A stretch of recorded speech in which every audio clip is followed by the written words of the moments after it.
What happens when the very way you cast your vote, a foundation of our American country, is threatened with the stroke of a pen? President Trump says he'll sign an executive order to ban mail in voting nationwide except for the military and severely ill. Supporters are calling it election integrity. Critics call it voter suppression, but here on the Finding Middle, we can ask, can we protect both security and access without tearing this country apart? Today, we're unpacking what this fight really means for democracy and for the United States and for you. Trump announced plans for a sweeping executive order for no mail in voting, obviously, except for the military and very ill, plus voter ID for every ballot.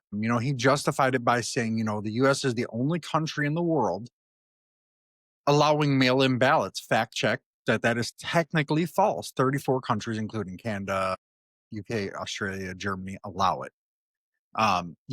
You can look back to his March executive order requiring proof of citizenship and banning ballots after arriving on election day. Courts have partially blocked this. The move is seen as unconstitutional. The Constitution says that this is something that has to be done by the states. I know my conservative friends won't like hearing that. If a state chooses to do it, that's that state's choice. This should be something that is up to the people of that state. Whether you put it on the, as a ballot proposal in the states, I guess that could be debated. But this is a legal powder keg. This kind of makes it like a legal powder keg. And it's going to be fought in the courts for who knows how long. Who knows if they're going to try to change little things here and there. And this is why some people are outraged. Right around 43% of Americans voted in the mail in 2020. Some people are saying it wasn't just convenience, it was necessity. Removing it would drastically cut access. I can see that point, but I don't know if considering a necessity, I would go that far.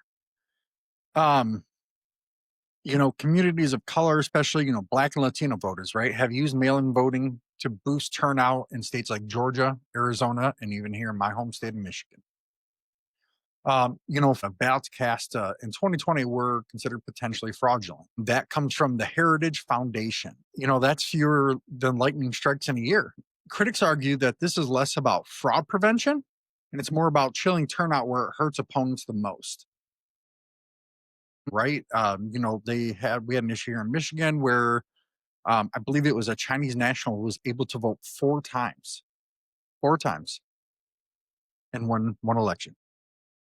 So there definitely needs to be a better system, right? We really got to look at that. I'm not criticizing any company or anybody like that. I think the vast majority of it is obviously accurate, but there is some context to it there, right? I think that one situation is probably the exception to the rule in a lot of cases. They argue confidence in elections has collapsed and is collapsing. Pew Research is showing 55% of Republicans don't trust mail-in ballots at all. That is a lot, and that is the majority of Republicans, but still remember there's 45% of Republicans that do trust it, which is almost an even 50-50 split. It is not as widely supported as maybe some folks are suggesting.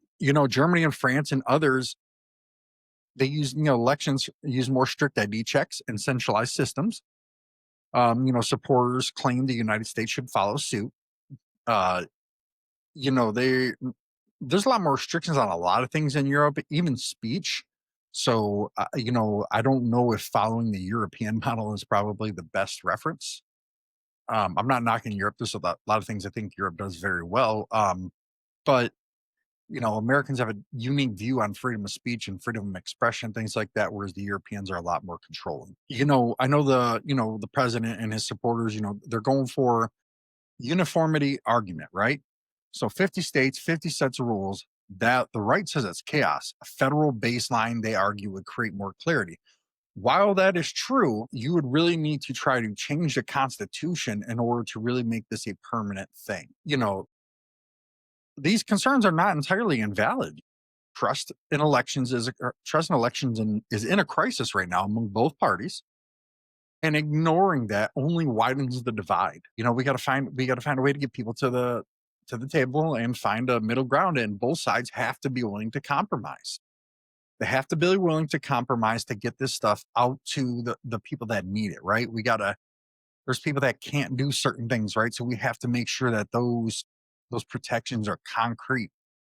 They can't be changed at a political whim, which is why being an executive order is extremely dangerous. Constitutionally, right? Articles 1 and 2, elections fall to the states, with Congress regulating some federal procedures. The president, according to the Constitution and the current, precedent from the courts, that the precedent from the court says that the president has no direct authority to rewrite voting rules. I know that's not something a lot of people want to hear, but just remember both sides. Please remember that this protects not just the side that's in power, this protects the opposite and then gives you the protections for when the opposite party's in power, that they can't go and do the same thing to railroad you or your supporters or your side. So this is meant for not just we're going to know. It's meant to protect everybody, and it does. So I think it's something that would really have to be honed in on and definitely should be at the state level. Court precedents. Earlier Trump orders were blocked by federal judges, even some of his own appointees. Similar rulings will likely strike down any ban on mail-in voting. It is a tall task to get that banned. These things would have to be done at the state level. And there's a lot of MAGA support at the state level, even in states that he did not win. So I think that that's where, if they truly want that, that's where their focus needs to be. Blue states like California, I don't know why they call them Michigan blue, technically voted blue, or voted red, but New York probably will not comply, expects lawsuits within hours of this thing is signed. The constitutional crisis that could be sparked, a president pushing beyond his authorities, states refusing, and the voters are going to be stuck in the middle. That can create an even more chaotic situation for our country, right? That's when you start seeing riots. That's when you start seeing extremist groups gain a lot of power, and things can get very dangerous from there. We need to find the middle ground path going forward. Instead of playing the tug of war between ban mail-in voting and anything goes, a middle path could focus on reforms that both secure and expand the access to voting and mail-in voting and things of that nature, right? So universal voter ID, but free and accessible. This would take a lot of work and probably is not very likely to happen, but we'll kind of talk about it a little bit, right? Free IDs for all. If both sides truly value getting people that are less fortunate and ill the ability to vote, free IDs is definitely the way to go. Mobile ID units in rural and low income areas, and exceptions for elderly and the disabled. I think that is key. But, strengthen mail-in systems, don't kill them. Signature verification, ballot tracking apps, they're kind of already used in Colorado and Michigan. National deadline, ballots postmarked by election day must be counted. I guess I can kind of stand with the president on, it has to be counted on election day. We should not be counting ballots for weeks at a time. That definitely makes confidence a struggle. We need open audits of mail-in boxes and mail-in ballots, right? There needs to be concrete audits that the public can see. Obviously, not say people's votes per se, right? But the public needs to be able to see the mail-in ballots, that they're counted accurately and it's not fraudulent, right? So that's kind of it would take a lot of wrangling for that. But, we need clear communication campaigns on the rules to reduce confusion. There's not a lot of communication. All there is rhetoric, either supporting it or against it. Again, we have to get away from rhetoric and get back to facts and make the facts appealing so that the people want to listen to them. You have to put these rules and these laws in a way and kind of get them out there on a campaign that people are going to trust it. Bipartisan oversight panels, 50-50%, whichever two parties, which obviously in every state is the Democrats and Republicans, but it should be a balanced panel. Neither side should have the majority of power, whether you want to do 2 and 2, 4 and 4, but that's how it should be. So that way somebody has to compromise to get the rules ironed out, or however you want to word it, right? The middle ground isn't about compromise for compromise sake. It's about upgrading democracy and the American government. So the voters trust the process and everyone gets a fair shot to participate. President Trump's order may be legally doomed, but the debates it sparks is here to stay. Do we want a country that prioritizes access or one that prioritizes control? Or can you blend both?